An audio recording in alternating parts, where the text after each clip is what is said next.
Lord. ଆସନ୍ତୁ ଆମମାନେ ପଦେ ପ୍ରାର୍ଥନା କରି ବାକ୍ୟ ଆଡ଼କୁ ଯିବା।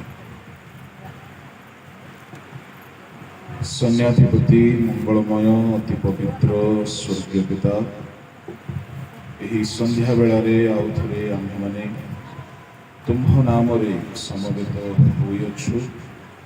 ଆମ୍ଭମାନଙ୍କର ଏହି ସମୟ ଆଶୀର୍ବାଦର ଏବଂ ଉଦ୍ଦୀପନାର ସମୟ। ପ୍ରଭୁ, ତୁମ୍ଭେ ବକ୍ତା ହୋଇ କଥା କୁହ, ଆମ ସମସ୍ତଙ୍କ ପାଇଁ ଯାହା ନିତାନ୍ତ ପ୍ରୟୋଜନୀୟ। ପ୍ରଭୁ, ତାହା ଆମମାନଙ୍କୁ ଜଣାଅ। ଏହି ସମୟ ସମ୍ପୂର୍ଣ୍ଣ ଭାବରେ ତୁମ୍ଭର ପ୍ରଭୁ ରବ ଶୁଣିବାର ସମୟ। ବାପା, ସେହିପରି ଆମ୍ଭମାନଙ୍କୁ ଅନୁକୂଳ କର। ତୁମ୍ଭ ହସ୍ତରେ ସମର୍ପିତ ହୋଇ ପ୍ରାର୍ଥନା ଯୀଶୁଙ୍କ ନାମରେ ମାଗିଲେ, ଆମେନ୍। ଆମ୍ଭେମାନେ ଉପବାସର ଭିନ୍ନ ଭିନ୍ନ ଉଦ୍ଦେଶ୍ୟ ସମ୍ବନ୍ଧରେ ଅଧ୍ୟୟନ କରିବାକୁ ଆରମ୍ଭ କରିଅଛୁ। ଉପବାସ କାହିଁକି କରାଯାଏ? ଗୋଟିଏ ହେଲା ପାପରୁ ଫେରିବା ଉଦ୍ଦେଶ୍ୟରେ ଉପବାସ କରନ୍ତି। ଦ୍ୱିତୀୟ କାରଣ ହେଲା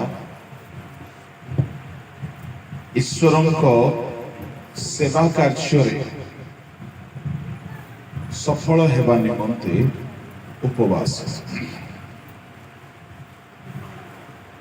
ତୃତୀୟ କାରଣ ହେଲା ଡାଳ ଆଣିକି ରଖିଦେବେ।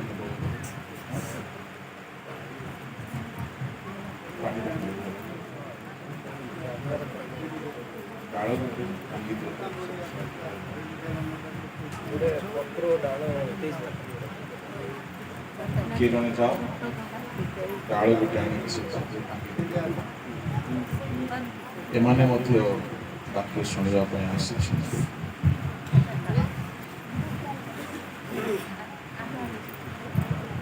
ଠିକ ଅଛି। ଉପବାସର ତୃତୀୟ କାରଣ କଣ ଆମେ ଶୁଣିଥିଲୁ? କାହାର ମନେ ଅଛି? ଆକସ୍ମିକ ଦୁର୍ଘଟଣାରୁ ଅମଙ୍ଗଳରୁ ବିପଦରୁ ରକ୍ଷା ପାଇବା। ହାଲେଲୁୟା, ପ୍ରେଜ୍ ଦ ଲର୍ଡ। ଉପବାସର ଚତୁର୍ଥ କାରଣ, ସେତେବେଳେ ଇସ୍ରାଏଲୀୟ ମାନେ ମିଶ୍ର ଦେଶରୁ ନିସ୍ତାରିତ ହୋଇଥିଲେ। ଇସ୍ରାଏଲୀୟ ମାନଙ୍କୁ ଏକ ପର୍ବ ପାଳନ କରିବା ନିମନ୍ତେ ଦିଆଯାଇଥିଲା ଆଉ ସେମାନେ ଉପବାସର ପର୍ବ ପାଳନ କରୁଥିଲେ। ପଢନ୍ତୁ ପ୍ରେରିତ ପୁସ୍ତକ ତାହାର 26 ଅଧ୍ୟାୟ 9 ପଦ ଟିକେ ଦେଖନ୍ତୁ।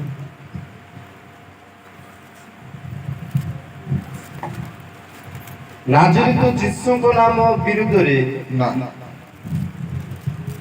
କୋଉଠି ଲେଖା ଅଛି?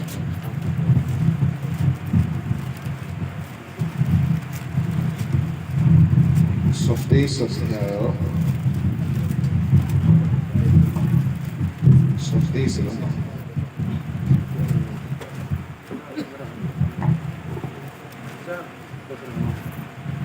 ଏହି ପ୍ରକାର ଅନେକ ସମୟ ଅତିବାହିତ ହେଲା। ପୁଣି ଜଳଯାତ୍ରା ବର୍ତ୍ତମାନ ସଙ୍କଟଜନକ ହୋଇପଡ଼ିଲା, କାରଣ ସେତେବେଳେ ଉପବାସ ପର୍ବ ଗତ ହୋଇଥିଲା। ଏଣୁ ପାଉଲ ସେମାନଙ୍କୁ ସତର୍କ କରାଇ କହିଲେ, ମହାଶୟମାନେ ଏହି ଜଳଯାତ୍ରା ଇସ୍ରାଏଲୀୟ ମାନେ ଉପବାସ ଗୋଟେ ପର୍ବ ଭାବରେ ପାଳନ କରୁଥିଲେ। ଏଟାକୁ ବି ବନ୍ଦ କରିଦେବେ।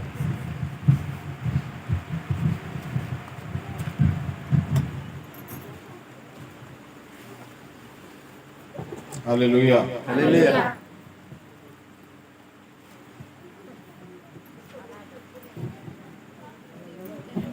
लाइट भी बंद कर देंगे।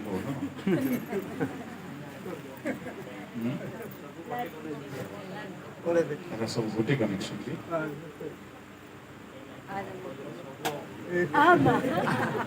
Praise the Lord. Hallelujah. ନାଇଁ ମୋବାଇଲ ଆଉ ଜଳା ମୋବାଇଲ ଜଳେଇଲେ ପୁଣି ତମ ପାଖକୁ ଆସିବ ଦାଣ୍ଡର ଲାଇଟ୍ ଗୋଟେ ଜଳେଇ ଦିଅ ସେଟା। ଦେଖିଲ ସାଙ୍ଗେ ପଳେଇଲେ ଦାଣ୍ଡର ଲାଇଟ୍ ଜଳେଇ ଦିଅ। ଦାଣ୍ଡର ଜଳେଇ ଦେବେ ଟିକେ ଲାଇଟ୍ ଅଫ୍ କର ଟିକେ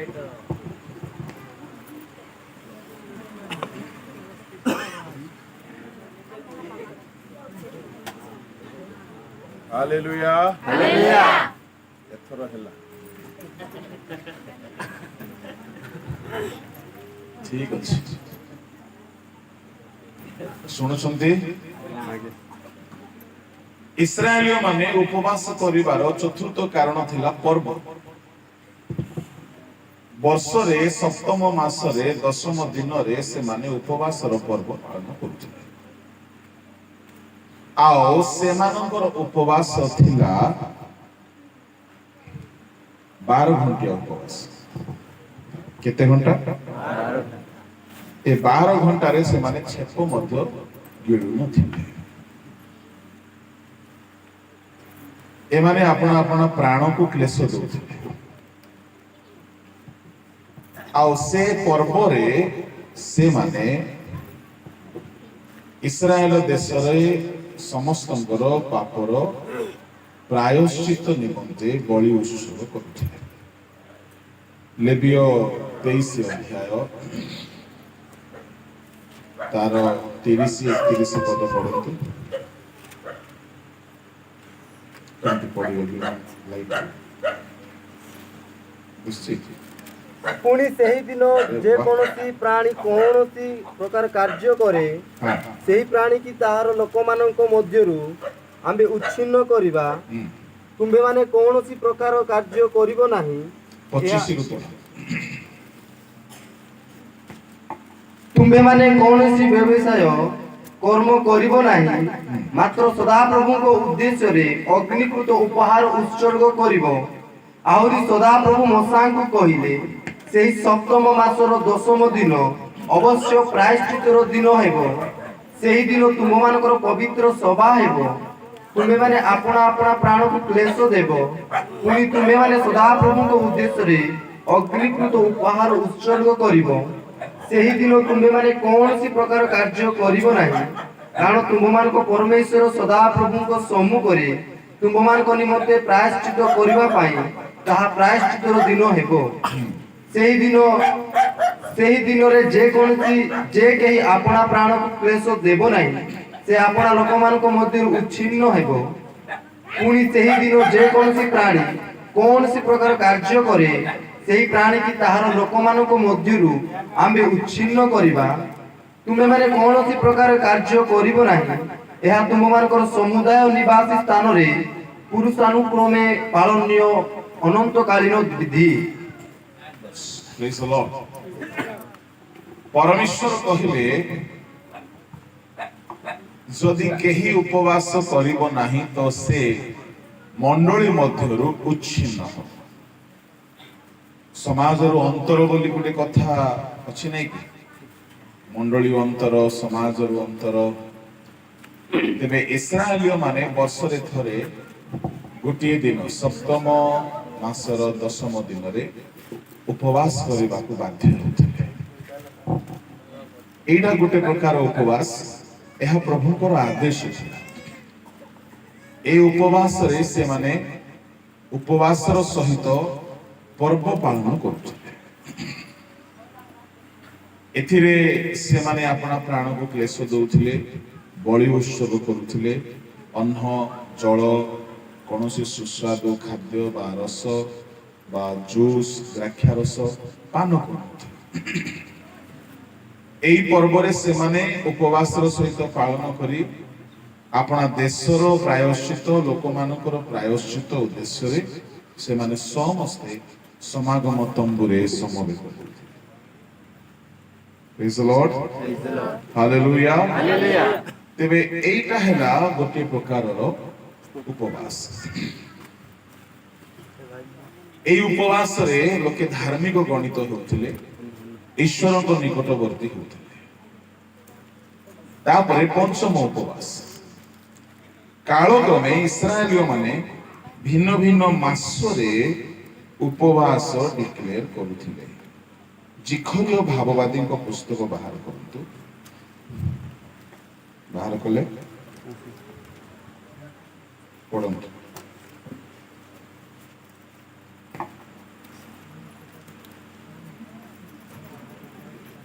ପଢ।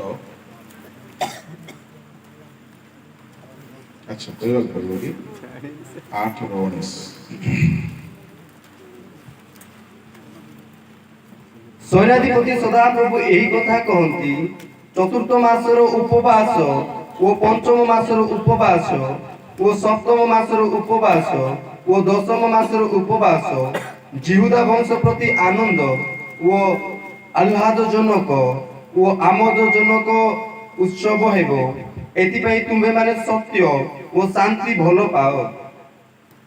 ଏଠାରେ କାଳକ୍ରମେ ଇସ୍ରାଏଲୀୟ ମାନେ ପ୍ରଭୁଙ୍କ ଦାସମାନଙ୍କ ଦ୍ୱାରା ଏହି ଭିନ୍ନ ଭିନ୍ନ ମାସରେ ଉପବାସ କରିବା ପାଇଁ ସ୍ଥିର କରିଥିଲେ। ଏଟା ଚଲେଇଦେଲେ। କେଉଁ କେଉଁ ମାସର ଉପବାସ? ଚତୁର୍ଥ, ପଞ୍ଚମ, ସପ୍ତମ, ଦଶମ। ଚତୁର୍ଥ ମାସ ଆସୁ ଆସୁ ସେମାନେ ଉପବାସ କରୁଥିଲେ। ପଞ୍ଚମ ମାସ ଆସୁ ଆସୁ ଉପବାସ କରୁଥିଲେ। ଆଉ ସପ୍ତମ ମାସ ଆସୁ ଆସୁ ଉପବାସ କରୁଥିଲେ। ଅଷ୍ଟମ ମାସ ନ କରିକି ସିଧା ଦଶମ ମାସରେ କରୁଥିଲେ। ଏଇ ଯେଉଁ ଇସ୍ରାଏଲୀୟ ମାନେ ଭିନ୍ନ ଭିନ୍ନ ମାସରେ ଉପବାସ କରୁଥିଲେ, ଏମାନଙ୍କ ପ୍ରତି ଈଶ୍ୱରଙ୍କର ଗୋଟିଏ ଅଭିଯୋଗ ଥିଲା। କଣ ଅଭିଯୋଗ? 7 ଅଧ୍ୟାୟର 5 ପଦ ପଢନ୍ତୁ। ଦେଶର ସମଗ୍ର ଲୋକଙ୍କୁ ଓ ଯାଜକମାନଙ୍କୁ ଏହି କଥା କୁହ, ତୁମ୍ଭେମାନେ ଏହି 70 ବର୍ଷ ଯାକ ପଞ୍ଚମ ମାସରେ ଓ ସପ୍ତମ ମାସରେ ଉପବାସ ଓ ବିଳାପ କଲା ବେଳେ ତୁମ୍ଭେମାନେ କି ଆମ୍ଭ ଉଦ୍ଦେଶ୍ୟରେ ପ୍ରକୃତରେ ଆମ୍ଭ ଉଦ୍ଦେଶ୍ୟରେ ଉପବାସ କଲ? କେତେ ବର୍ଷ ସେମାନେ ଉପବାସ କଲେ? 70 ବର୍ଷ। ବାପରେ, 70 ବର୍ଷ ଉପବାସ କଲେ। ଆଉ ସେ 70 ବର୍ଷ ପଞ୍ଚମ ମାସ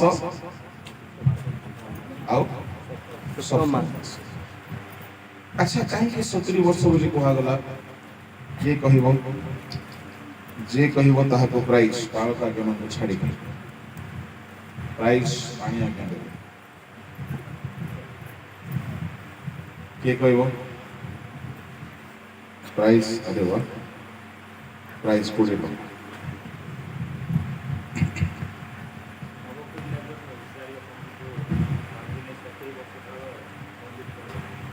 Yes. Praise the Lord.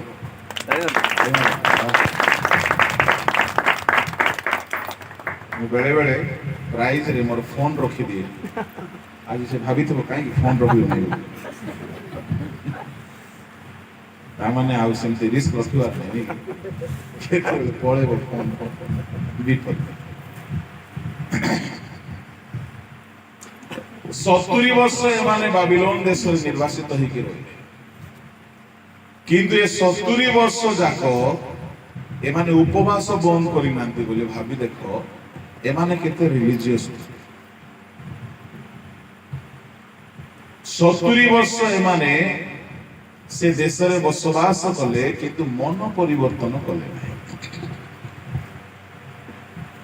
କାହିଁକି? ପ୍ରଭୁ ସେମାନଙ୍କ ବିଷୟରେ କହୁଛନ୍ତି, ତାହାର ତଳପଦ ମାନଙ୍କରେ ପଢନ୍ତୁ, ସେମାନେ ଉପବାସ କରିଥିଲେ ସତ କଥା, କିନ୍ତୁ ସେମାନଙ୍କର ମନ ପରିବର୍ତ୍ତନ ହୋଇନଥିଲା। ତାହାର ତଳକୁ ପଢି ପଢି ଚାଲ। ପୁଣି ତୁମ୍ଭେମାନେ ଭୋଜନ କଲା ବେଳେ ଓ ପାନ କଲା ବେଳେ କି ଆପଣମାନଙ୍କ ପାଇଁ ଭୋଜନ କରୁନାହଁ ଓ ଆପଣମାନଙ୍କ ପାଇଁ ପାନ କରୁନାହଁ।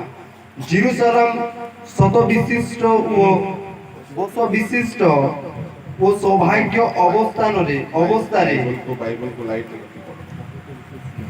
ଅବସ୍ଥାରେ ଥିବାବେଳେ ପୁଣି ତହିଁର ଚତୁର୍ଦିଗସ୍ଥ ନଗର ସକଳ ଆଉ ଦକ୍ଷିଣ ଦେଶ ଓ ନିମ୍ନ ଭୂମି ବସତି ବିଶିଷ୍ଟ ଥିବାବେଳେ ସଦାପ୍ରଭୁ ପୂର୍ବ କାଳର ଭବିଷ୍ୟତ ବକ୍ତା ଗଣଙ୍କ ଦ୍ୱାରା ଯେଉଁ ସକଳ ବାକ୍ୟ ପ୍ରଚାର କରାଇଅଛନ୍ତି ତାହା କି ତୁମମାନଙ୍କର ଶୁଣିବାର ଉଚିତ ନୁହେଁ। ଅନନ୍ତର ସଦାପ୍ରଭୁଙ୍କର ଏହି ବାକ୍ୟ ଜିକରଙ୍କ ନିକଟରେ ଉପସ୍ଥିତ ହେଲା। ସୈନ୍ୟାଧିପତି ସଦାପ୍ରଭୁ ଏହି କଥା କହିଅଛନ୍ତି, ଯଥାର୍ଥ ବିଚାର କର, ପ୍ରତ୍ୟେକ ଲୋକ ଆପଣା ଭ୍ରାତା ପ୍ରତି ଦୟା ଓ କରୁଣା ପ୍ରକାଶ କର। ପୁଣି ବିଧବା, ପିତୃହୀନ, ବିଦେଶୀ ଓ ଦରିଦ୍ରର ପ୍ରତି ଉପଦ୍ରବ କର ନାହିଁ। ଆଉ ତୁମମାନଙ୍କ ମଧ୍ୟରୁ କେହି ମନେ ମନେ ଆପଣା ଭ୍ରାତାର ଅନିଷ୍ଟ ଚିନ୍ତା ନ କରୁ। ମାତ୍ର ସେମାନେ ଶୁଣିବାକୁ ଅସମ୍ମତ ହେଲେ ଓ ସ୍କନ୍ଦ ଘୁଞ୍ଚାଇ ନେଲେ ଓ ଯେପରି ଶୁଣି ନ ପାରିବେ ଏଥିପାଇଁ ଆପଣା ଆପଣା କର୍ଣ୍ଣ ରୁଦ୍ଧ କଲେ। ହଁ, ସେମାନେ ଯେପରି ବ୍ୟବସ୍ଥା ଓ ସୈନ୍ୟାଧିପତି ସଦାପ୍ରଭୁ ଆପଣା ଆତ୍ମା ଦ୍ୱାରା ପୂର୍ବ କାଳର ଭବିଷ୍ୟତ ବକ୍ତା ଗଣର ହସ୍ତରେ ଯେଉଁ ଯେଉଁ ବାକ୍ୟ କହି ପଠାଇଲେ ତାହା ଯେପରି ନ ଶୁଣିବେ ଏଥିପାଇଁ ସେମାନେ ଆପଣା ଆପଣା ଅନ୍ତଃକରଣ ହୀରକର ପ୍ରସ୍ତର ତୁଲ୍ୟ କଠିନ କଲେ। ଏଥିସକାଶୁ ସୈନ୍ୟାଧିପତି ସଦାପ୍ରଭୁଙ୍କ ନିକଟରୁ ମହାକୋପ ଉପସ୍ଥିତ ହେଲା।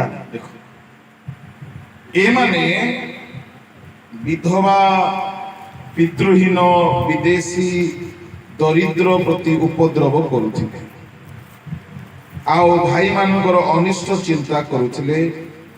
ଏମାନେ ଦୟା କରୁନଥିଲେ, ଅନ୍ୟାୟ କରୁଥିଲେ, କିନ୍ତୁ ଉପବାସ ମଧ୍ୟ କରୁଥିଲେ। ଏହି ପ୍ରକାର ଉପବାସରେ ସେମାନଙ୍କ ପାଇଁ କୌଣସି ଆଶୀର୍ବାଦ ଲାଭ ହେଲା ନାହିଁ। ପ୍ରଭୁ କହୁଛନ୍ତି କଣ?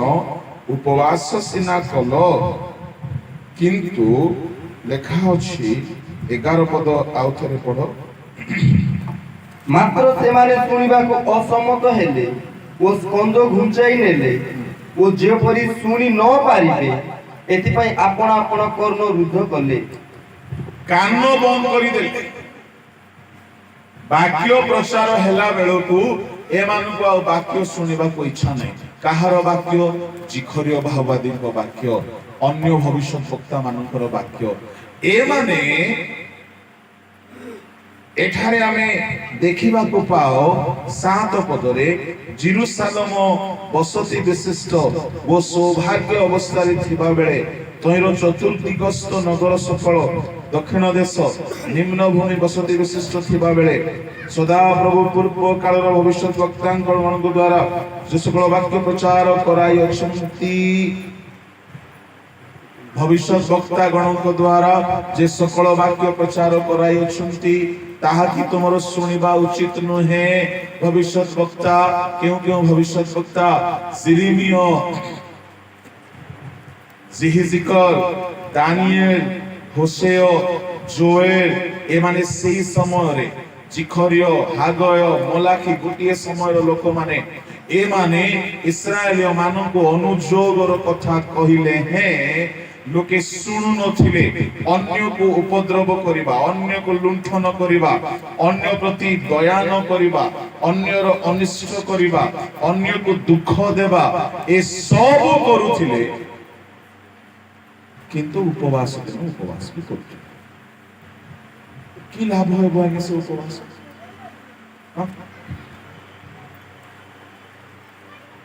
ଦରିଦ୍ରକୁ ଦେଖିଲେ ତାର ସମ୍ପତ୍ତି ଲୁଟି ନଥିଲା, ନିଜ ଭାଇକୁ ଦେଖିଲେ ତା ପ୍ରତି ଅନିଷ୍ଟ ଚିନ୍ତା କରୁଥିଲେ, ବିଧବା ଲୋକକୁ ଦେଖିଲେ ତାର ସ୍ୱାମୀ ନାହିଁ, ତାର ଘର ସମ୍ପତ୍ତି, ଜମି ବାଡିର ଫସଲ ସବୁ ଲୁଟି ନଉଥିଲେ। କିନ୍ତୁ ଉପବାସ ଦିନ ଆସିଲେ ଉପବାସ କରିଥିଲେ। କେମିତି ଉପବାସ ଜାଣିଛନ୍ତି? ସେଦିନ ଧଳା ଲୁଗା ପିନ୍ଧିଦେବେ। ଆରତି ଗତ ଦିନ ମାନଙ୍କରେ ନିଜ ଭାଇକୁ ଯଦି ଅଭାବରେ ଅଛି ତାକୁ ଖାଇବାକୁ ଦେବେ ନାହିଁ, ବରଂ ଦରକାର ପଡ଼ିଲେ ତା ଘରର ଖାଦ୍ୟ ନେଇକି ନିଜେ ଖାଇଦେବେ। ତାର କ୍ଷେତ୍ରର ଧନ ସମ୍ପତ୍ତି ଫସଲ ସବୁ ନିଜେ ଲୁଟି ନେବେ। ବିଦେଶରେ ଯଦି କୌଣସି ଲୋକ ଆସିଲା ତାକୁ ଲୁଟି ଖାଇବେ। ଉପବାସ ଦିନ ପଡ଼ିଗଲା। କୋଉ ମାସ? ପଞ୍ଚମ ମାସ। ଉପବାସ ଦିନ ବୋଲୁ ବୋଲୁ ସେଦିନ ସକାଳୁ ଗାଧେଇ ଦେବେ, ଧଳା ଲୁଗା ପିନ୍ଧିବେ, ଆଉ ମୁଣ୍ଡ ତଳକୁ ନୁଆଇ ଦେଇଥିବେ,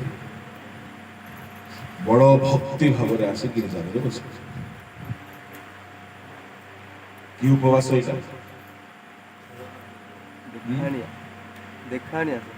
এইটা হচ্ছে কপট। কপট কেবল লোক দেখানিয়া, বাক্য সাগরে কৌশি মতলব নাই।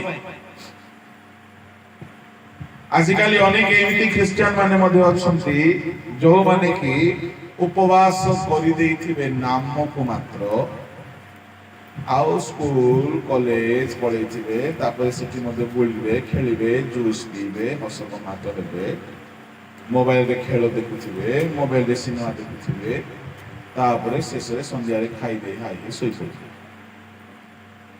ଦେଖିଛ ଏମିତି ଲୋକକୁ? ଏବେ ରିସେଣ୍ଟରେ ଆମର ଗୋଟେ ଭୋଜି ଚାଲିଥିଲା, ସେ ଭୋଜି ଦିନ ଜଣେ ଉପବାସ କରିଦେଇଛି।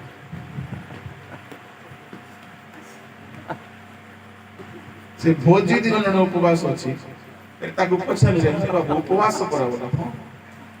ପ୍ରାର୍ଥନା କଲ? ନାଇଁ। ବାଇବଲ ପଢିଲ? ନାଇଁ। ଭୋଜିରେ ବୁଲୁଛି ସେ ଉପବାସ। ତିନିଟା ହେଉ ହଉ ଗିଳିଲା, କି ଲାଭ ହବ କୁହ? ମାନେ ପ୍ରାର୍ଥନା ନାହିଁ, ଉପବାସ ନାହିଁ, କାହିଁକି? ଶୁକ୍ରବାର ଲୋକ ପଚାରିଲେ ମୁଁ କହିବି ଆଜି ମୋର ଉପବାସ, ମୁଁ ଖାଇବିନି। ଏଇଟା ହେଇଥିବ ଭାବୁଛୁ। ହେଲେ ଉପବାସ ବୋଲି କହିଲେ କମ ସେ କମ ଟିକେ ବସିକି ଗିର୍ଜା ପ୍ରାର୍ଥନା, ଟିକେ ବାଇବଲ ଧ୍ୟାନ ଇତ୍ୟାଦି କରିବାର ଅଛି ନା। ଜଣେ ମତେ କହିଲା 20 ବର୍ଷ ହେଲା ମୁଁ ଶୁକ୍ରବାର ଦିନ ଜଳଖିଆ ଖାଇନି। କେତେ ବର୍ଷ? 20 ବର୍ଷ। ସ୍ୱାମୀ ସାଙ୍ଗରେ ସବୁଦିନ ଝଗଡ଼ା କରେ। ମୁଁ କହିଲି ଯାହା ହলো ଉପବାସ କରିକି ବରଦାନ ପାଇଛୁ। কি বরদান? স্বামী সাଙ୍ଗে ঝগড়া হলো। ତେବେ ଲାଭ କଣ ହେଲା? ତ କାଳକ୍ରମେ ଫାରୁସୀ ମାନେ ଉପବାସରେ ବେଶୀ ଷ୍ଟ୍ରଙ୍ଗ ହେବାକୁ ଲାଗିଲେ। ଏଣୁ ଯୀଶୁଖ୍ରୀଷ୍ଟ ଆସିକି ସେମାନଙ୍କୁ କହୁଛନ୍ତି ମାଥ୍ୟୁ 6 ଅଧ୍ୟାୟରେ, ତୁମେମାନେ ଉପବାସ କରିବା ସମୟରେ ବୋଲିକି ସେ ଆରମ୍ଭ କଲେ। ପଢ 16। ଉପବାସ କରିବା ସମୟରେ କପଟୀମାନଙ୍କ ପରି ବିଷଣ୍ଣ ଭୋଜନ ହୁଅ ନାହିଁ, କାରଣ ସେମାନେ ଉପବାସ କରୁଅଛନ୍ତି ବୋଲି ଲୋକଙ୍କ ସାକ୍ଷାତରେ ଦେଖାଯିବା ନିମନ୍ତେ ଆପଣା ଆପଣା ମୁଖ ମଳିନ କରନ୍ତି। ମୁଁ ତୁମମାନଙ୍କୁ ସତ୍ୟ କହୁଅଛି, ସେମାନେ ଆପଣା ଆପଣା ପୁରସ୍କାର ପାଇଅଛନ୍ତି। ଶୁଣ, ଦେଖାଯିବା ନିମନ୍ତେ ମୁହଁକୁ ପୁରା ମଇଳା କରିଦେଇଥିବେ, ମୁହଁ ଶୁଖାଇ ଦେଇଥିବେ। ଜଣଙ୍କର କଥା ମୁଁ କହିବି, ସତ କଥା। ଜଣେ ଥିଲେ, ସେ ଶୁକ୍ରବାର ଦିନ ହେଉ ହେଉ ସନ୍ଧ୍ୟା ଯାଏ ବ୍ରଶ କରିବେ ନାହିଁ। ସନ୍ଧ୍ୟା 4ଟା ବେଳକୁ ଦାଣ୍ଡରେ ବସିକି ବ୍ରଶ କରିବେ। କେତେବେଳେ? ସେଟା ବି ବ୍ରଶ ନାହିଁ, ଦାନ୍ତ କାଠି।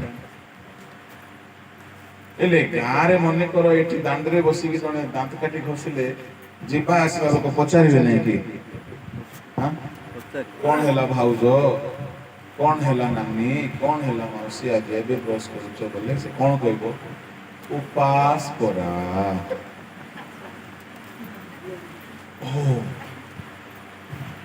ହେଲେ ସେ ବ୍ରଶ ସବୁଦିନ ବାଡ଼ିକାନି କରିବ, ଶୁକ୍ରବାର ଦିନ ଦାଣ୍ଡରେ ବସି କରିବ। ତାର ଅର୍ଥ କଣ? ମତେ ଲୋକ ପଚାରନ୍ତୁ, ଦେଖନ୍ତୁ ମୁଁ ଉପବାସ କରୁଛି। କି ଦୁଃଖର କଥା।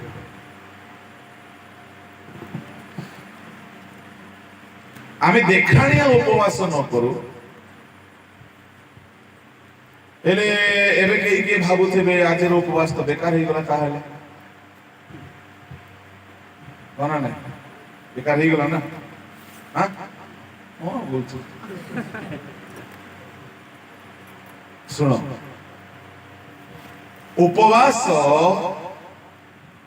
ଦୁଇ ପ୍ରକାରର এই ମାମଲାରେ କୋଉ ମାମଲାରେ କୋଉ ବିଷୟରେ ଯଦି ଆପଣ ବ୍ୟକ୍ତିଗତ କରୁଛନ୍ତି ଏକଲା କରୁଛନ୍ତି ଆପଣ ଲୁକାୟିତ ଭାବରେ କରିବେ ଠିକ ଅଛି ଆପଣ ଏକଲା ଉପବାସ କରୁଛନ୍ତି କାହାକୁ କହିବେ একলা উপবাস করছেন যদি আপন মণ্ডলীরে করুଛନ୍ତି আপন তাহাকু প্রচার করিবে তাহাকু লুচিকি করিবে না প্রেজ দ্য লর্ড কোড লেখা আছে জিহোশাফাট যেতেবেলে উপবাস ঘোষণা কলে দ্বিতীয় বংশাবলী 20 ଅଧ୍ୟାୟ ତାହାର 3 ପଦ ତହିଁରେ ଜିହୋଶାଫାଟ ଭୀତ ହୋଇ ସଦାପ୍ରଭୁଙ୍କର ଅନ୍ୱେଷଣ କରିବାକୁ ପ୍ରବୃତ୍ତ ହେଲେ ପୁଣି ଜିହୁଦାର ସର୍ବତ୍ର ଉପବାସ ଘୋଷଣା କରାଇଲେ କଣ କଲେ ପୁରା ଜିହୁଦା ପ୍ରଦେଶରେ ଉପବାସ ଆନାଉନ୍ସ କଲେ ହେଲେ ଗୋଟିଏ ରାଜା ଯଦି ଉପବାସ ଡିକ୍ଲେୟାର କରୁଛନ୍ତି ତାହା ଗୁପ୍ତ ଭାବରେ କରିହେବ କି ଏବେ କୋଡ଼ିକି ମାହାରେ ଉପବାସ ସମସ୍ତେ ମିଳିମିଶି କରିବାକୁ ଯଦି ଚାହୁଁଛୁ ତାହା ଘୋଷଣା କରିବାକୁ ଆପଣମାନେ ଭୁଲ କରିନାହାନ୍ତି ତାହା ହଁ କି ନାହିଁ ସେତେବେଳେ ବି ହଁ କହିଲ ଏବେ ବି କେହି ଯଦି ଏକଲା ଉପବାସ କରୁଛ ମୁଁ ଟିକେ ଡ୍ୟାନ୍ସ କରୁଛି କାହିଁକି ବୋଲି ପଶି ଯାଇଛନ୍ତି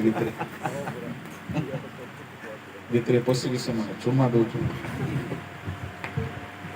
ପ୍ରେଜ୍ ଦ ଲର୍ଡ ହଉ ଠିକ ଅଛି ତାଙ୍କୁ ବି ଖାଦ୍ୟ ଦରକାର ନା ନାହିଁ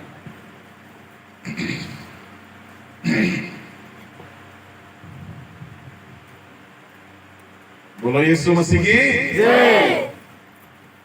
ତେବେ ଜିହୋଶାଫାଟ ଯୋଉ ଉପବାସ ଘୋଷଣା କଲେ ସେଇଟା ମୁଁ ଟିକେ ଆପଣମାନଙ୍କୁ କହିବି ତାଙ୍କ ବିରୁଦ୍ଧରେ ସୈନିକ ମାନେ ଆସିଲେ 20:1 ପଢ ଅନନ୍ତର ମୋୟାବ ସନ୍ତାନଗଣ ଓ ଆମନ ସନ୍ତାନଗଣ ଓ ସେମାନଙ୍କ ସଙ୍ଗେ ଆମନ୍ୟ କେତେକ ଲୋକ ଜିହୋଶାଫାଟଙ୍କ ପ୍ରତିକୂଳରେ ଯୁଦ୍ଧ କରିବାକୁ ଆସିଲେ ଏଥିରେ କେତେକ ଲୋକ ଜିହୋଶାଫାଟଙ୍କୁ ସମ୍ବାଦ ଦେଇ କହିଲେ ସମୁଦ୍ର ସେପାରିସ୍ତ ଅରାମ ଦେଶରୁ ମହାଜନତା ଆପଣଙ୍କ ପ୍ରତିକୂଳରେ ଆସୁଅଛନ୍ତି ଆଉ ଦେଖନ୍ତୁ ସେମାନେ ସହନ ତାମରରେ ଅଛନ୍ତି ଏହାକୁ ରାଜି କହନ୍ତି ଅନ୍ଧାରରେ ଭଲ ପଡୁছিল ଲାଇଟ୍ ଗୁଡ଼ି ପଡୁଛି ଏନ୍ ରାଧି କୋଡ୍ ଲେଖା ହେଇଛି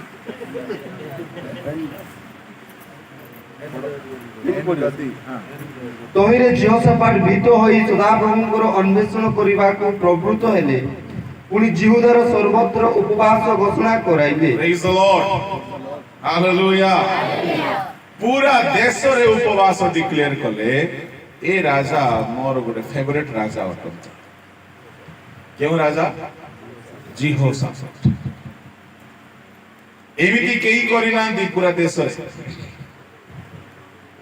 ଭାବି ଦେଖ କେତେ ସ୍ପିରିଚୁଆଲ ରାଜା ଯେତେବେଳେ ଦେଖିଲେ ଶତ୍ରୁ ଆସିଗଲେ ଶତ୍ରୁକୁ ଦେଖିକି ଡରିଗଲେ ଶୁଣ ଆପଣ ବେଳେ ବେଳେ କିଛି କିଛି ସମସ୍ୟାକୁ ଦେଖି ଡରନ୍ତି ଯଦି ଆପଣ ଡରୁଛନ୍ତି ଆମେ ବେଳେ ବେଳେ କିଛି କିଛି ବିଷୟକୁ ଦେଖି ବହୁତ ଡରିଯାଉ ବେଳେ ବେଳେ ହେଇପାରେ ରୋଗ ସକାଶୁ ଡରିଯାଉ ହେଇପାରେ ଆମର ଚାକିରି କ୍ଷେତ୍ରରେ କିଛି ସମସ୍ୟା ହେତୁରୁ ଡରିଯାଉ କିଛି କିଛି ବିଷୟ ଆମକୁ ଡରାଇ ଦିଏ କଣ ହେବ ବାଇବଲରେ ସାଉଲଙ୍କର ସୈନ୍ୟମାନେ ଗୋଲିଆତକୁ ଦେଖିକି ଡରିଗଲେ ଡରିଗଲେ ନା ନାଇଁ? ହେଲେ କାହିଁକି ସାଉଲ ଉପବାସ ଡିକ୍ଲେୟାର କଲା ନାଇଁ? କରିବା କଥା ନା। ସାଉଲ କେବେ ଫାଷ୍ଟିଂ କରିନାହିଁ, ତେଣୁକରି ସେ ଲାଷ୍ଟିଂ ହେଲା।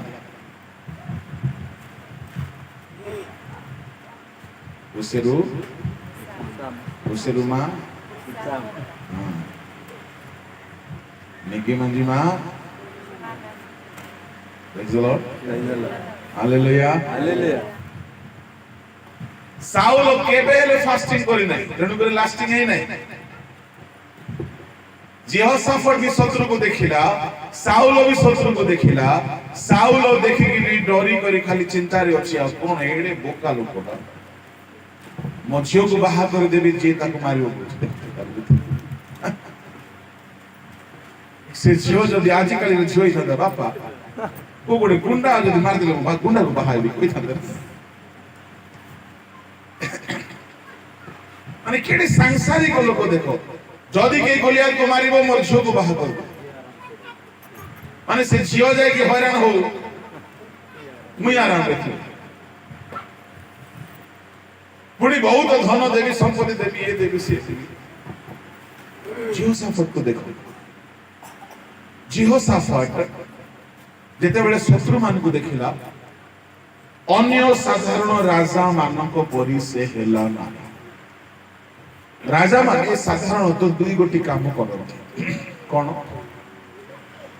ଯଦି କୌଣସି ଶତ୍ରୁକୁ ଦେଖନ୍ତି, ପ୍ରଥମ କାମ, ଯଦି ସେମାନେ ଯୁଦ୍ଧ କରିପାରିବେ ନାହିଁ ପରି ଲାଗନ୍ତି, ସାଙ୍ଗେ ସାଙ୍ଗେ ନିଜ ମଧ୍ୟରୁ ଗୋଟେ ମନ୍ତ୍ରୀକୁ ପଠାନ୍ତି, ଗୋଟିଏ ରାଜଦୂତକୁ ପଠାନ୍ତି, ଆଉ କହନ୍ତି ଯାଇକି ସେ ରାଜାକୁ କହିଦିଅ ଆମେ ଯୁଦ୍ଧ ଚାହୁଁଛୁ। Praise the Lord. କଣ ଚାହୁଁଛ? ଆପଣ କଣ ନେବେ କୁହନ୍ତୁ, ଆମେ ମାସକୁ ମାସ ଆପଣଙ୍କୁ ଦେବୁ, ଯୁଦ୍ଧ କରନ୍ତୁ ନାହିଁ, ଆମ ଦେଶରେ ଆମେ ଥିବୁ, ଆମେ ତୁମକୁ ମାସକୁ କଣ କଣ ଦେବୁ କୁହନ୍ତୁ। ସେ ରାଜା କହିବ ବଢିଆ କଥା, କାହିଁକି ଯୁଦ୍ଧ କରିବେ, ଚାଲ ପ୍ରତି ମାସରେ 1000 ତୋଳା ସୁନା ମତେ ଦେବ,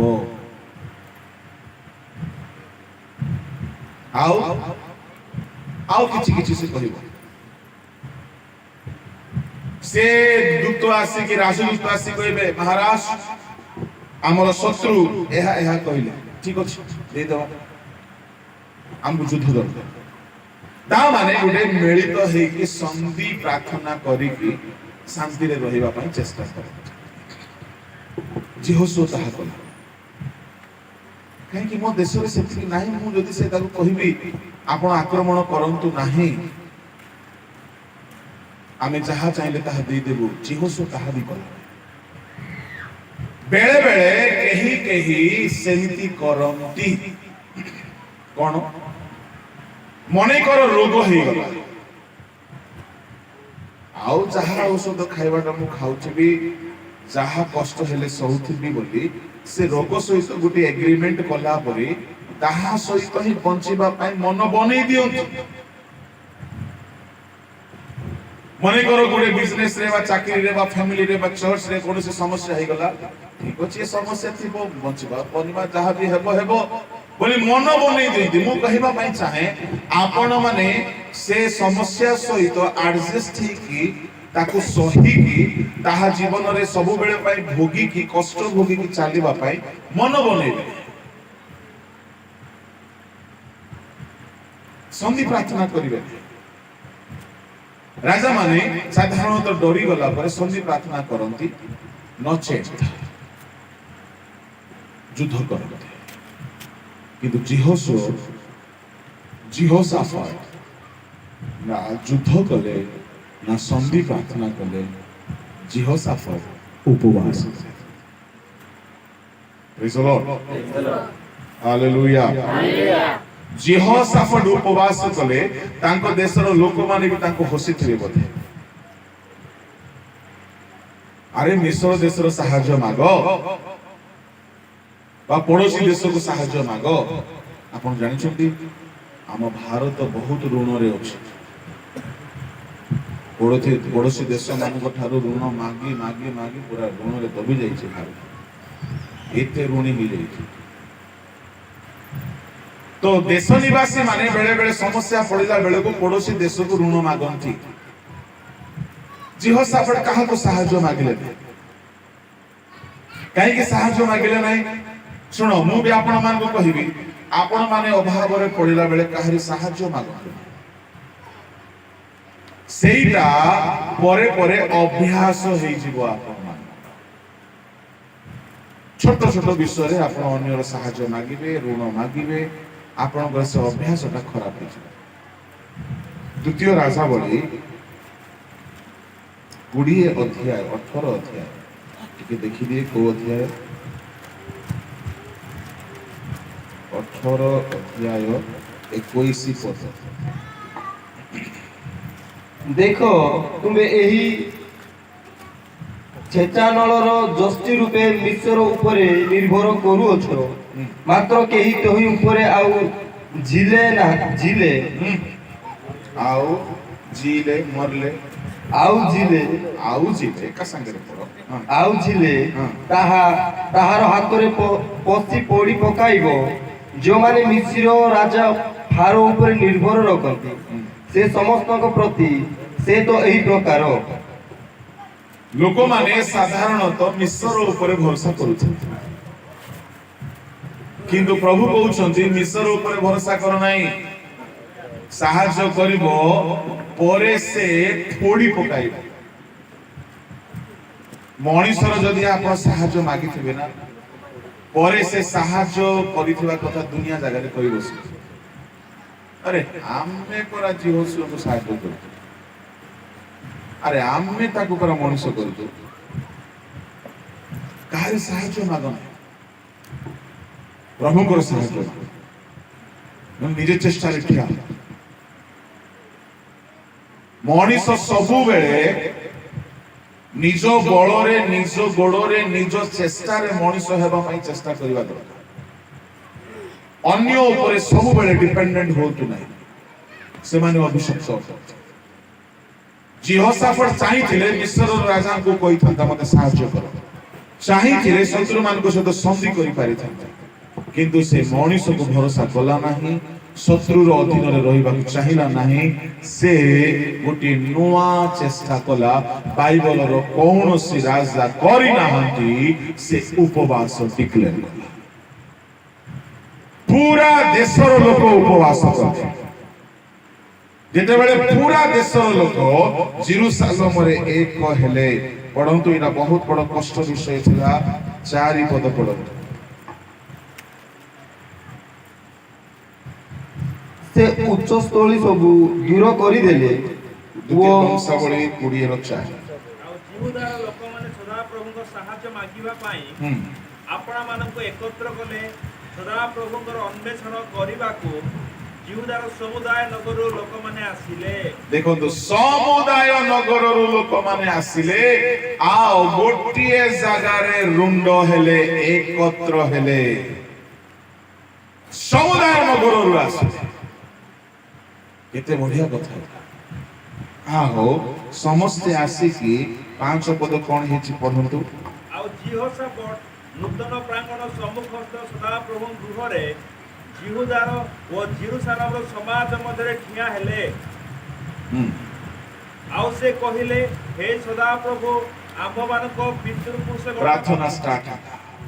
ଠିଆ ହେଇଗଲେ ଜିହୋଶାଫାଟ, ଆଉ ପ୍ରାର୍ଥନା ଆରମ୍ଭ କଲେ। এইটা হচ্ছে ଗୋଟେ লিডারের কর্তব্য। ପରିବାରର ଲିଡର, ଚର୍ଚ୍ଚ ଲିଡର, ମଣ୍ଡଳୀ ଲିଡର, ଗାଁ ଲିଡର, ଦେଶର ଲିଡର। ପରିବାର ଲିଡର କିଏ? ମା ବାପା। ଚର୍ଚ୍ଚ ଲିଡର କିଏ? Pastor, committee secretary, committee leaders. ଗାଁର ମୁଖିଆ ମାନେ।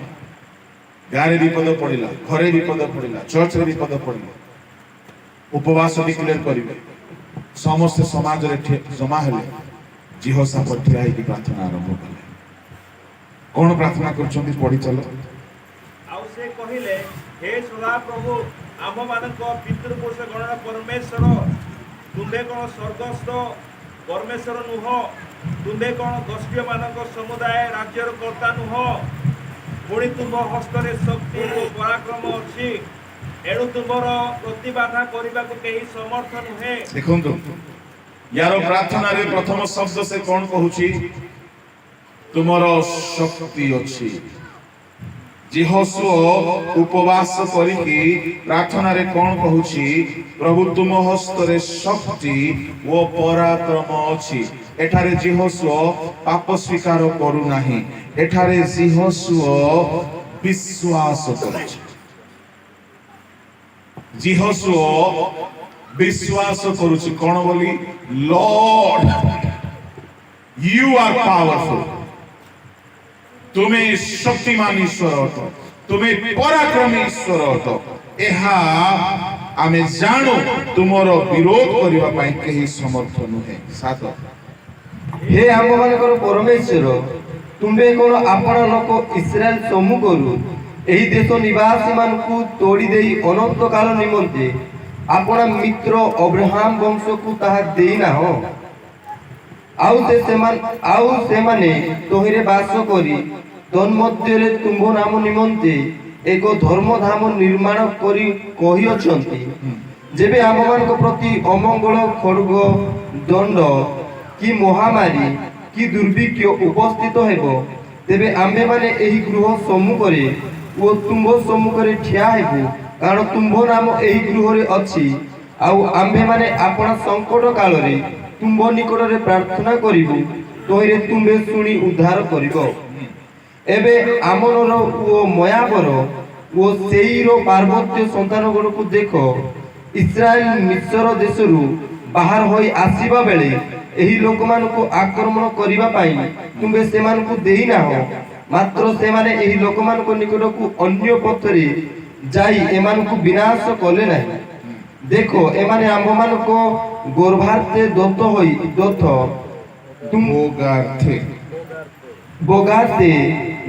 ତୁମ୍ଭ ଅଧିକାରରୁ ତୋଡ଼ି ଦେବା ପାଇଁ ଆସି କିପରି ଆମ୍ଭମାନଙ୍କର ଅପକାର କରୁଅଛନ୍ତି। ହେ ଆମମାନଙ୍କ ପରମେଶ୍ୱର, ତୁମେ କ'ଣ ଏମାନଙ୍କର ବିଚାର କରିବ ନାହିଁ? କାରଣ ଆମମାନଙ୍କ ପ୍ରତିକୂଳରେ ଆଗତ ଏହି ବୃହତ୍ ଦଳ ବିରୁଦ୍ଧରେ ଆମ୍ଭମାନଙ୍କର କୌଣସି ପରାକ୍ରମ ନାହିଁ, ଅଥବା କ'ଣ କରିବାକୁ ହେବ ଏହା ଆମେମାନେ ଜାଣୁନାହୁଁ। କେବଳ ତୁମ୍ଭ ପ୍ରତି ଆମ୍ଭମାନଙ୍କ ଦୃଷ୍ଟି ଅଛି। ହାଲେଲୁୟା। ଏ ଉପବାସରେ ସେ କ'ଣ ଦେଖାଇଲା ପ୍ରଭୁଙ୍କୁ? ପ୍ରଭୁ ଆମେ ପାପୀ, ପ୍ରଭୁ ଆମକୁ କ୍ଷମା କର। ନାହିଁ, ସେ ପ୍ରାର୍ଥନା କର। କ'ଣ କଲା ସେ? ପ୍ରଭୁ ଆମେ ତୁମର ଲୋକ, ତୁମେ ଆମକୁ ମିଶ୍ରରୁ ଆଣିଲ, ଏ ଦେଶରେ ରଖିଲ, କିନ୍ତୁ ଏବେ ଶତ୍ରୁ ଆସିଛନ୍ତି, ଆମକୁ ଏଠାରୁ ତୋଡ଼ି ଦେବାକୁ ଚାହୁଁଛନ୍ତି। ପ୍ରଭୁ କ'ଣ କରିବୁ? ଆମେ ଶତ୍ରୁକୁ ଦେଖି ଆମେ ଜାଣିନୁ, କିନ୍ତୁ ଆମ ଦୃଷ୍ଟି କେବଳ ତୁମ ଉପରେ ଅଛି। ଏ କଥାରେ କ'ଣ ଝଲକୁଛି? ଆମକୁ କିଛି ଜଣା ପଡୁନାହିଁ, କିଛି ବୁଝା ପଡୁନାହିଁ କ'ଣ କରିବୁ। କେତେ ବଢିଆ ପ୍ରାର୍ଥନା।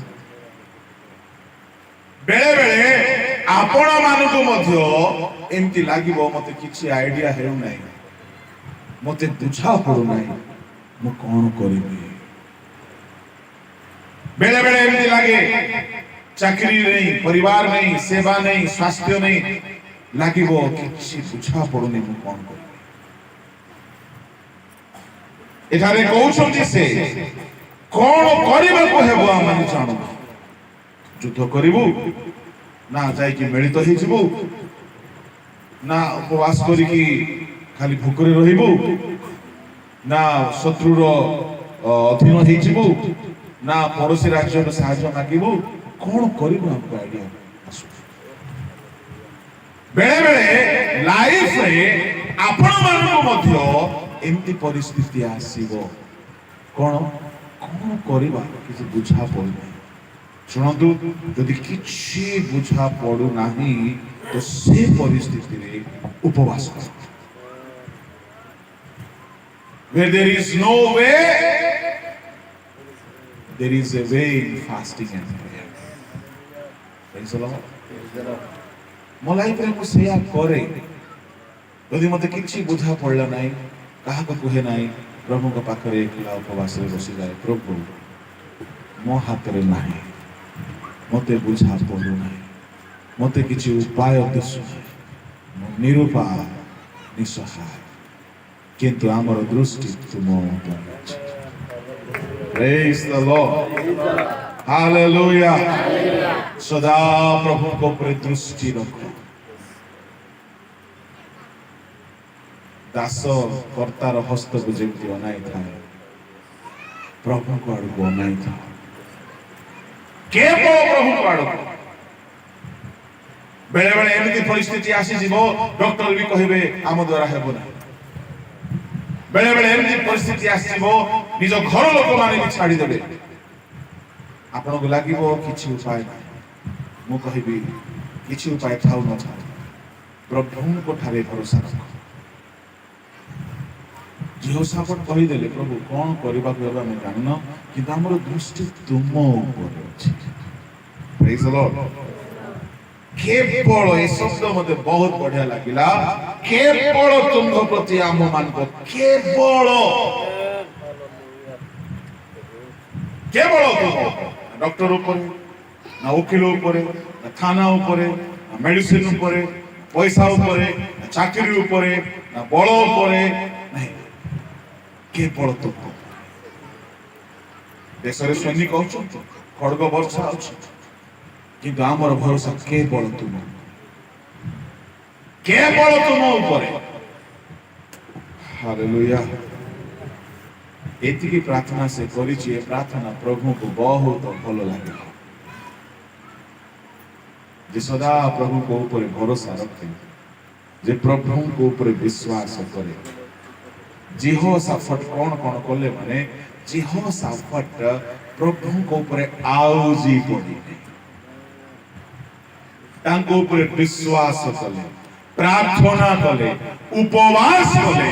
ଯେମିତି ଉପବାସର ସହିତ ପ୍ରଭୁଙ୍କ ଉପରେ ଆଉଜି ପଡ଼ିଛନ୍ତି। କଣ ହେଇଛି? ସାଙ୍ଗେ ସାଙ୍ଗେ ତଳକୁ ପଢ।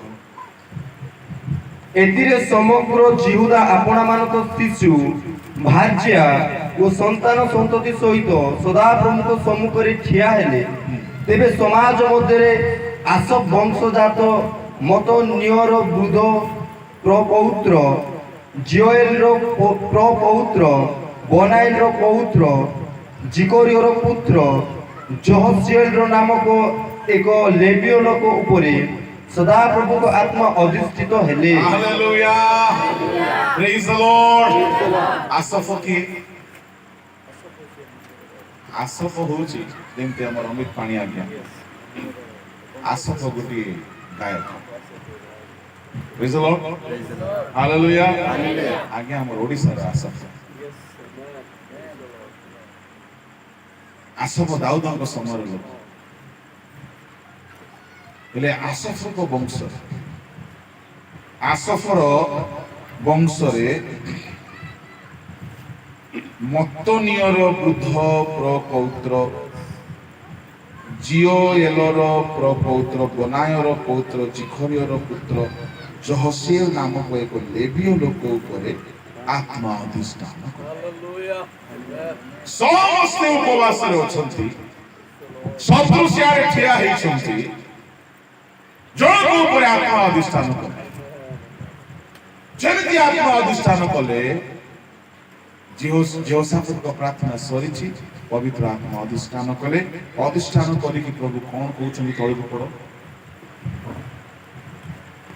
ତହୁଁ ସେ କହିଲେ, ହେ ସମଗ୍ର ଜିହୁଦା ଓ ଜେରୁସାଲେମ ନିବାସୀଗଣ, ତୁମ୍ଭେମାନେ ଆଉ ହେ ମହାରାଜ ଯେହୋଶାଫାତ, ତୁମ୍ଭେ ଶୁଣ। ସଦାପ୍ରଭୁ ତୁମ୍ଭମାନଙ୍କୁ ଏହି କଥା କହନ୍ତି, ଏହି ମହାଜନତା ସକାଶୁ ତୁମ୍ଭେମାନେ ଭୟ ନ କର କି ନିରାଶ ନ ହୁଅ, କାରଣ ଏହି ଯୁଦ୍ଧ ତୁମ୍ଭମାନଙ୍କର ନୁହେଁ, ମାତ୍ର ପରମେଶ୍ୱରଙ୍କର। Hallelujah. Hallelujah. Praise the Lord. ଆପଣ ଉପବାସ କରିବେ, ଆପଣ ପ୍ରଭୁଙ୍କ ଉପରେ ଭରସା ରଖିବେ, ସମ୍ପୂର୍ଣ୍ଣ ଆଉଜି ପଡ଼ିବେ, ଯୁଦ୍ଧ ସଦାପ୍ରଭୁ କରିବେ। ପ୍ରଭୁଙ୍କ ଆତ୍ମା କହିଲେ ନିରାଶ ହୁଅ ନାହିଁ, ହତାଶ ହୁଅ ନାହିଁ, ଯୁଦ୍ଧ ସଦାପ୍ରଭୁ। Praise the Lord. Hallelujah. Hallelujah. ଡର ନାହିଁ, ନିରାଶ ହୁଅ ନାହିଁ, ଭାଙ୍ଗି ପଡ ନାହିଁ। ବେଳେ ବେଳେ ଆମେ କିଛି ବ୍ୟକ୍ତିଗତ ସମସ୍ୟାରେ ବହୁତ ଭାଙ୍ଗି ପଡୁ, କିନ୍ତୁ ପ୍ରଭୁ ଆଜି କହୁଛନ୍ତି ଉପବାସ କର, ପ୍ରଭୁ ତୁମ ପାଇଁ ଯୁଦ୍ଧ କରିବେ। ଯୁଦ୍ଧ ତୁମର ନାହିଁ। Your struggling will come into an end. God will fight for you. ସଦାପ୍ରଭୁ ଯୁଦ୍ଧ କରିବେ। ଆଉ କଣ ହେଲା ପଢନ୍ତୁ ତଳକୁ। କାଲି ତୁମେମାନେ ସେମାନଙ୍କ ପ୍ରତିକୂଳରେ ଯାଅ, ଦେଖ ସେମାନେ ଶୀଷ ଘାଟି ଦେଇ ଆସୁଅଛନ୍ତି। ତୁମେମାନେ ଜିରୁଏଲ ପ୍ରାନ୍ତର ସମ୍ମୁଖସ୍ଥ ଉପତ୍ୟକାର ପ୍ରାନ୍ତ ଭାଗରେ ସେମାନଙ୍କୁ ପାଇବ। ଏ ଯୁଦ୍ଧରେ ଯୁଦ୍ଧ କରିବାକୁ ତୁମମାନଙ୍କର ଆବଶ୍ୟକ ହେବ ନାହିଁ। ହେ ଜିହୁଦା ଓ ଜେରୁସାଲେମ, ଯୁଦ୍ଧ କରିବାକୁ ପଡିବ। ତୁମେ କଣ କରିବ? ତୁମେ ଗୋଟେ କୋର ଟିମକୁ ରେଡି କର। Praise the Lord. Hallelujah. ତୁମେ ଗୀତ ବଜେଇକି ଯିବ। କେମିତି ହେଲେ ଅସ୍ତ୍ର ନ ଧରିକି କୋର ଟିମ ରେଡି ହେଇଗଲେ ଆଉ କେମିତି ହେବି ମୁଁ ପାରିରେ ନାରୀ। ଚାଲିଛି ଏମାନେ ପୁରା ବାଦ୍ୟ ବ୍ୟାଣ୍ଡ ପାର୍ଟି ଧରି ପାଣି ଆଗରେ ଗାଉଛନ୍ତି, ତା ପଛରେ ବାବୁ ବଜଉଛି, ସମସ୍ତେ ଗୀତ ଗାଇ ଗଲା ବେଳକୁ ସେ ଶତ୍ରୁ ମାନେ ବି ଛାନ୍ତି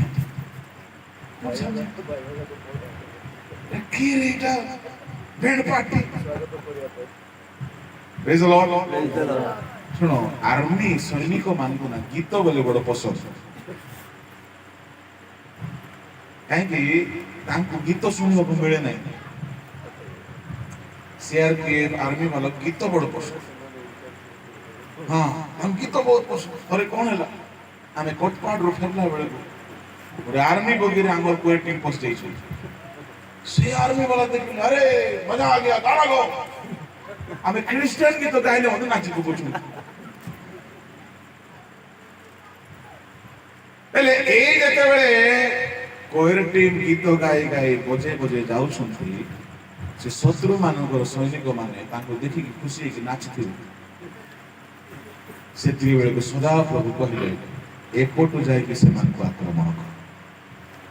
ଆଉ ସେଦିନ ଯୁଦ୍ଧ ଏମିତି ଭୟଙ୍କର ହେଲା, ଶତ୍ରୁ ପରାଜିତ ହେଲେ, ପରମେଶ୍ୱର ଏମାନଙ୍କୁ ଆରାମରେ କୁଶଳରେ ଜୟ ପ୍ରଦାନ କଲେ। Praise the Lord. ଉପବାସ କଲା ପରେ ଧନ୍ୟବାଦ ପ୍ରଶଂସା କର। ଉପବାସ କରିବା ବେଳେ କାନ୍ଦିବେ, ଉପବାସ ସରିଲା ବେଳେ କାନ୍ଦିବେ। କି ବୁଦ୍ଧି? ତାର ଅର୍ଥ କଣ? ତୁମକୁ ବିଶ୍ୱାସ ନାହିଁ? ଉପବାସ ସରିଗଲା, ପ୍ରଭୁ ଆମ ପ୍ରାର୍ଥନା ଶୁଣିଲେ, ଆଉ ଦୁଃଖ କରିବାର ନାହିଁ, ଆଉ ଓରିଡ ହେବାର ନାହିଁ। ତାପରେ ଗୀତ ଗାଇବ କଣ? ସଦାପ୍ରଭୁଙ୍କର ଧନ୍ୟବାଦ। ଉପବାସ ବେଳକୁ ଯଦି କାନ୍ଦିବା କଥା କାନ୍ଦିବା। କେତେ ଲୋକ ପ୍ରାର୍ଥନାରେ ବି କାନ୍ଦିବେ, ପ୍ରାର୍ଥନା ସରିଲା ପରେ ବି କାନ୍ଦିବେ, ଘରେ ବି କାନ୍ଦିବେ, ଶୋଇଲା ବେଳେ କାନ୍ଦିବେ, ଖାଇଲା ବେଳେ କାନ୍ଦିବେ। କି ଲାଭ? ତାର ଅର୍ଥ କଣ? ବିଶ୍ୱାସ ନାହିଁ, ଭରସା ନାହିଁ। ପ୍ରଭୁ ଆମ ପ୍ରାର୍ଥନା ଶୁଣିଲେ, ଏତିକି ଏମାନଙ୍କର ବିଶ୍ୱାସ ହିଁ ନାହିଁ। ପ୍ରଭୁଙ୍କ ଲୋକମାନେ, ମୁଁ ଏହା କହିକି ସମାପ୍ତ କରିବା ପାଇଁ ଚାହେଁ, ଯେତେବେଳେ ଆମେ ଉପବାସ କରୁ, ବିଶ୍ୱାସର ସହିତ କେବଳ ତାଙ୍କ ଉପରେ ଆଲୋଚନା, ଆଉ ସେ ନିଶ୍ଚୟ ଆମ ପାଇଁ ଯୁଦ୍ଧ କରିବେ। ଅଦ୍ଭୁତ, ଯାହା ଆପଣଙ୍କର ଶକ୍ତି ନାହିଁ, ଆପଣଙ୍କର ବଳ ନାହିଁ, ଆପଣଙ୍କ ପାଇଁ ସାମର୍ଥ୍ୟ ନାହିଁ, ସେସବୁ ଆପଣ ଦେଖନ୍ତୁ ନାହିଁ। ଆପଣ ଦୁର୍ବଳ, ଆପଣ ଅଯୋଗ୍ୟ, ଆପଣ ଅସହାୟ, କିଛି କଥା ନାହିଁ। ଯେଉଁ ପ୍ରଭୁଙ୍କ ଉପରେ ଆପଣ ଭରସା ରଖୁଛନ୍ତି ସେ ସ୍ୱର୍ଗ ପୃଥିବୀର ମାଲିକ ଆଉ ତାଙ୍କର କୌଣସି ବିଷୟ ଅସାଧ୍ୟ ନାହିଁ। ଉପବାସ ଦ୍ୱାରା ଆପଣ ସ୍ୱର୍ଗର ସୈନିକ ମାନଙ୍କୁ ପୃଥିବୀକୁ ନେଇ ଆସନ୍ତି। ଆପଣଙ୍କର ସବୁ ଯୁଦ୍ଧ ସେ ଲଢ଼ିବେ, ଆପଣମାନଙ୍କୁ ଚଳିଦେବେ। ସମସ୍ତେ ଠିଆ ହେଇଯିବା।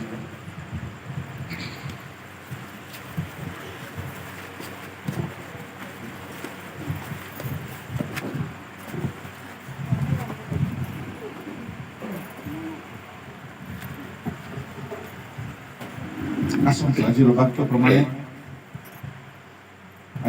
ପ୍ରମାଣେ ଆମେ ପ୍ରଭୁଙ୍କ ଉପରେ ଆଉଜି ପଡ଼ିବା।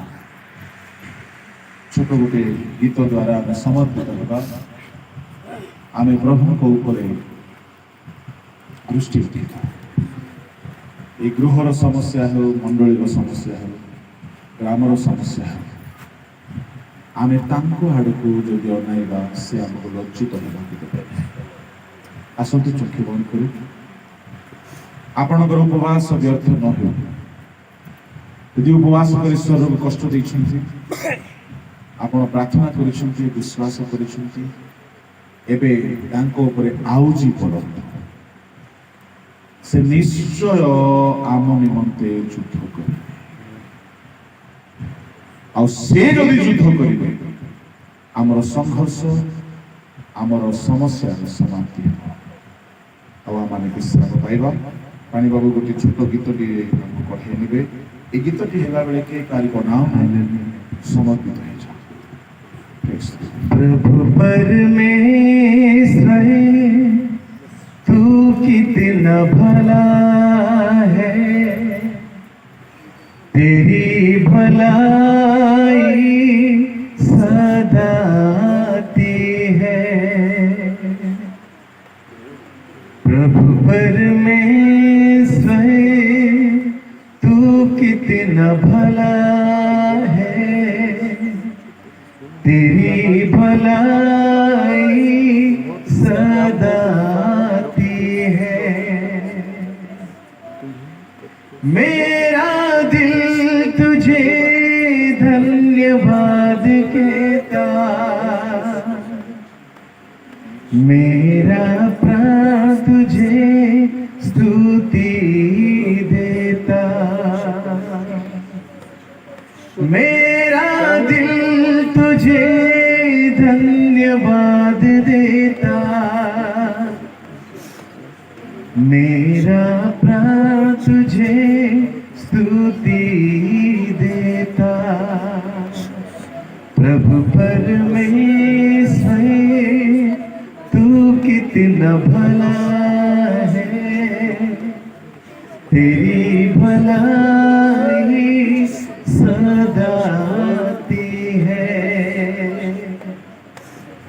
प्रभु परमेश्वर तू कितना भला है, तेरी भलाई सदा आती है। कठिन समय में तू मजबूत गए है, अंधेरी राहों में तू जियाला है। कठिन समय में तू मजबूत गए है, अंधेरी राह में तू जियाला है। मेरी दुहाई तू सुनता, मेरा प्रभु मुझे बल देता। मेरी दुहाई तू सुनता, मेरा प्रभु मुझे बल देता,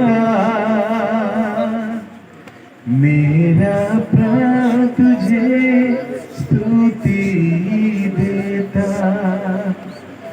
प्रभु परमेश्वर तू कितना भला है, तेरी भलाई सदा आती है। प्रभु परमेश्वर तू कितना भला है, तेरी भलाई सदा आती है। मेरा दिल तुझे धन्यवाद देता, मेरा प्राण तुझे स्तुति देता। मेरा दिल तुझे धन्यवाद देता, मेरा प्राण तुझे स्तुति देता। प्रभु परमेश्वर तू कितना भला है, तेरी भलाई सदा आती है। स्वर्गस्थ पिता महामहिम ईश्वर, आमे धन्यवाद देछु प्रभु। आज संध्या समय प्रभु पुनर्बार प्रभु आपण मते कथा कहले बापा, जो सापतक जीवन दे प्रभु आपण प्रभु उत्साहित कले बापा। जड़े राजा है प्रभु जिते प्रभु तांको जीवन रे तांको राजत्व रे प्रभु एक समस्या आसी गला बापा। से प्रभु अपना बल ऊपर अपना आर्मी ऊपर से निर्भर कल नहीं बापा, से कौन से विषय ऊपर बापा से चिंता कल नहीं बापा। किंतु से गोटी कथा कहले मात्र केवल तुम ऊपर हमर दृष्टि अछि बापा। Lord only we have a trust in you Lord, hallelujah. Our eyes are upon you Lord, hallelujah. आम्बो दृष्टि आम्बो निर्भर केवल तुम ऊपर अछि बापा, hallelujah। प्रभु आपण से मन को आस्वाद करते बापा, जोने प्रभु आपण को ऊपर निर्भर करते बापा, hallelujah। ओ गण प्रभु आपण का वाक्य प्रकाश करे आ जेते लोग ताहांकर मुख को अन्वेषण कले सेमानकर मुख केबे विवर्ण नहिला, सेमानकर मुख केबे मलिन नहिला, सेमानकर मुख केबे हालेलुया दुखित नहिला। कारण प्रभु आपण सेमानक पई उपाय कर दियापा, आपण सेमानक पई लड़ाई कर दियापा। आपण जेहोशाफात को कहिले जेहोशाफात तुमे भय कर नाही, कारण एई युद्ध तुम्भर नह मात्र एई युद्ध आम्भर अटे।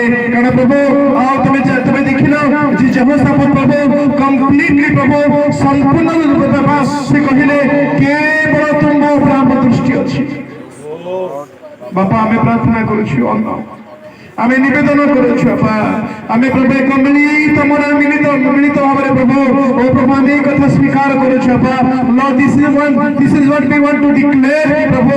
Our eyes are upon you lord, hallelujah. Lord our trust is only on you lord, hallelujah. प्रभु आपण तो आगंतु कृपा करतु बापा। आज वाक्य पर मैं आपको धन्यवाद देछु। आज वाक्य दे प्रभु पुनर्बार प्रभु मन को आपण सजीवित कले बापा। हमन को विश्वास को प्रभु आपण को ठरा मन को आस्था को प्रभु आपण बढ़ाई देले बोली मैं आपको धन्यवाद देछि बापा। निश्चय प्रभु एबे थारु एही क्षण थारु बापा ओ प्रभु आ प्रभु एही परिवार रो एही ग्राम रो एही मंडली रो समस्या एहा आपन को समस्या बापा, हालेलुया। प्रभु आपण एक कथा कह पाई चाहती no more this problem is yours but then lord आ प्रभु आपण कह पाई चाहती जे एही समस्या एही युद्ध आम्भर अटे बापा, हालेलुया। हमें आपण को धन्यवाद देछु। Thank you Jesus, thank you.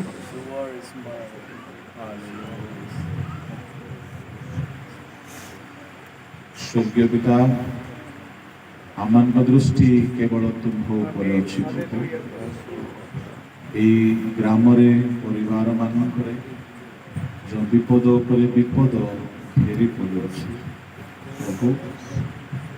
ए समस्त विषय समाधान केवल तुम्हें पाइपर। ଏ ପରିବାରକୁ ଗ୍ରାମକୁ ପ୍ରଭୁ ତୁମେ ସୁରକ୍ଷା ଆମେ କ'ଣ କରିବୁ ଆମକୁ କିଛି ବୁଝା ପଡ଼େ ନାହିଁ କିନ୍ତୁ ଆମେ ତୁମ ଉପରେ ଆଶ୍ରୟ ନେଇଛୁ ଆମମାନଙ୍କୁ ତୁମେ ଛାଡ଼ିବ ନାହିଁ ଲଜ୍ଜିତ ହେବାକୁ ଦେବ ନାହିଁ ପ୍ରଭୁ ଏ ଗୃହ ମଣ୍ଡଳୀ ପ୍ରତ୍ୟେକଙ୍କୁ ସେହିପରି ସୁରକ୍ଷା ଦେଇ ଆସିବା ତୁମ ହସ୍ତରେ ସମର୍ପଣ କରି ପ୍ରାର୍ଥନା ଯୀଶୁଙ୍କ ନାମରେ